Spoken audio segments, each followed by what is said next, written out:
তারপরেতে কি রয়েছে। আর এইদিকে হাঁস আইতাছে খরগোশ শিকার করতে। দেখো দেখো যন্ত্রটা দেখো। এই বলদে খরগোশের মূর্তি দেখে। তোর মারুম টাইম লয়ে মারুম, তোরে অনেক টাইম লয়ে মারুম। আমার মাফ করে দেন হুজুর, আমার ভুল হয়ে গেছে। ভালো হয়ে যাও মাসুদ। তুই চিনোস না আমারে, তোর বাপে চিনে আমার, ঠিক আছে? তুই আমার আব্বাক শ্বশুর পর্যন্ত বানা ফালা দিছিস, তাই না? বলদে খরগোশের চামড়া টান দিয়ে বলে, আমি আমার আব্বা কি যদি এই কথা না কইছি আগে। খরগোশ পালিয়ে যায়, বাট বন্দুকের মাথায় গাজর দিয়ে যায়। তোরে আমি সারুম না।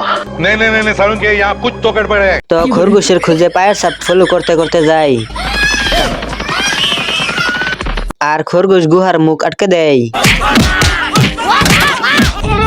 হয়তো 2 দিন পরে মরবো, আগে মরলে কি ক্ষতি।